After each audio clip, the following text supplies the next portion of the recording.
Les divorces et les séparations sont aujourd'hui de plus en plus nombreux, un phénomène qui semble s'expliquer de différentes manières. Il y a une banalisation très très grande du divorce et des séparations.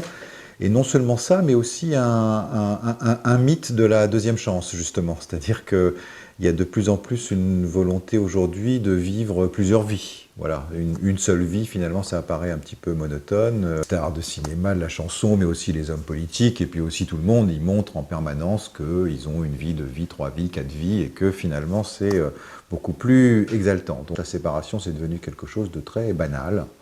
Voire même d'enviable et de souhaitable. C'est beaucoup plus lourd, ça provoque beaucoup plus de souffrance que ce qu'il n'y paraît. Dans de nombreux cas, c'est seulement l'un des conjoints qui décide de la séparation, l'autre la subit. Il se crée souvent un rapport bourreau-victime.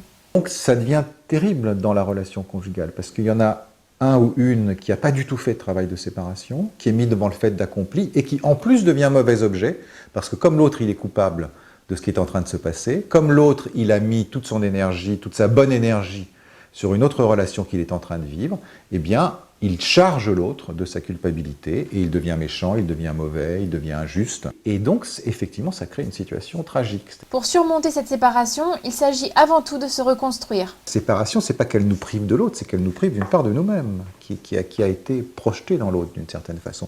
Donc c'est ce travail de réintégration qu'il s'agit de faire. Je reste quelqu'un d'entier, je continue d'avoir des relations, je continue d'avoir un avenir, je continue d'avoir des projets, je continue d'avoir des enfants. C'est finalement reprendre un petit peu ses billes, c'est-à-dire pas seulement se dégager de l'autre, mais de se dégager de tout ce qu'on a projeté dans l'autre. Le fait de se remettre en couple juste après une séparation est-il une solution ? On dit souvent, attention, ne recréez pas immédiatement une relation, retrouvez-vous comme personne justement avant de pouvoir vous engager relationnellement avec un autre. Tout ça est juste. Maintenant, voilà, chacun trouve aussi une façon de sortir la tête de l'eau comme il peut, et après tout, avoir une aventure, même si ça n'est destiné qu'à être une aventure passagère à ce moment-là, pourquoi pas, hein, si ça peut permettre de se renarcissiser, de trouver un petit peu d'estime de soi, de retrouver aussi un plaisir éventuellement dans la sexualité. Pour bénéficier d'une seconde chance, il ne s'agit pas d'oublier, mais de tirer les leçons de cette relation passée.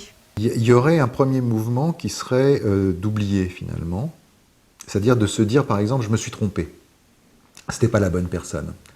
Ce que j'ai vécu avec lui ou avec elle n'est pas valable, j'ai envie de vivre autre chose.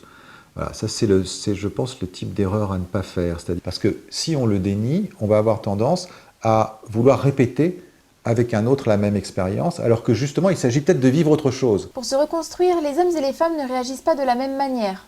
Le plus souvent, les hommes quittent une femme pour une autre femme, justement, c'est-à-dire qu'ils s'engagent très vite, voire immédiatement dans une nouvelle vie relationnelle.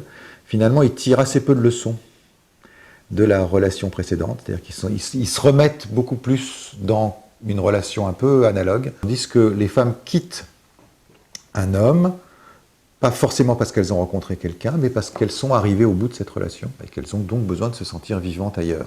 En cas de rupture difficile, il ne faut pas hésiter à se faire aider par son entourage ou faire appel à un psy qui pourra vous aider à voir la situation d'un autre point de vue, retrouver vos repères et bénéficier d'une seconde chance.